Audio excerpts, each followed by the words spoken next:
লোকের যে সমস্ত দোষ ত্রুটির উপর আল্লাহ পর্দা দিয়ে রেখেছেন তা তুমি প্রকাশ করার চেষ্টা করো না। অজ্ঞদেরকে মৃত্যুবরণ করার পূর্বেই মৃত অবস্থায় কাল যাপন করতে হয় এবং সমাধিস্থ হবার পূর্বেই তাদের শরীর কবরের আধারে সমাহিত, কেননা তাদের অন্তর মৃত আর মৃতের স্থান কবর। অত্যাচারীর বিরুদ্ধে অত্যাচারিতের অন্তরে যে বিদ্বেষাগ্নির জন্ম হয় তা অত্যাচারীকে ভস্ম করেই ক্ষান্ত হয় না, সে আগুনের শিখায় অনেক কিছুই দগ্ধীভূত হয়। আপনার দ্বারা নেক কাজ সাধিত হলে আল্লাহ তাআলার প্রশংসা করুন এবং যখন অসফল হবেন তার কাছে ক্ষমা প্রার্থনা করুন। দুনিয়াতে সবচেয়ে কঠিন কাজ হচ্ছে নিজেকে সংশোধন করা, আর সবচেয়ে সহজ কাজ হচ্ছে অন্যের সমালোচনা করা। তুমি পানির মতো হতে চেষ্টা করো যে কিনা নিজের চলার পথ নিজেই তৈরি করে নেয়, পাথরের মতো হয় না যে নিজে অন্যের পথ রোধ করে। গোপন কথা যতক্ষণ তোমার কাছে আছে সে তোমার বন্দী, কিন্তু কারো নিকট তা প্রকাশ করা মাত্রই তুমি তার বন্দী হয়ে গেলে।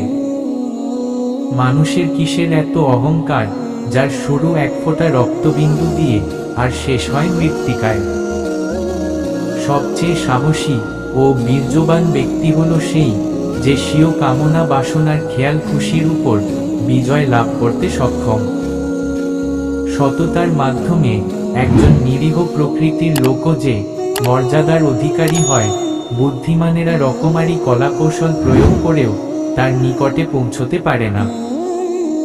ধন সম্পদের অহংকার থেকে আল্লাহর পানাহ চাও, এটা এমন এক রোগ যা মানুষকে ধ্বংসের শেষ পর্যায়ে পৌঁছিয়ে দেয়। সর্বাপেক্ষা আহাম্মক ওই ব্যক্তি যে অন্যের বদভ্যাসের প্রতি ঘৃণা পোষণ করে এবং লোক চক্ষুর আড়ালে নিজেই সেই সব বদভ্যাসে জড়িত থাকে। মন্দ লোক অন্যদের সম্পর্কে ভালো ধারণা করতে পারে না, সর্বোচ্চ সে তাদেরকেও নিজের মতো মনে করে। যৌবনের অপচয়কৃত সময়ের ক্ষতি অবশ্যই পূরণ করতে হবে যদি তুমি সন্তোষজনক সমাপ্তি অনুসন্ধান করো। নিজের মহানুভবতার কথা গোপন রাখো আর তোমার প্রতি অন্যের মহানুভবতার কথা প্রচার করো। অসৎ লোক কাউকে সৎ মনে করে না, সকলকেই সে নিজের মতো ভাবে।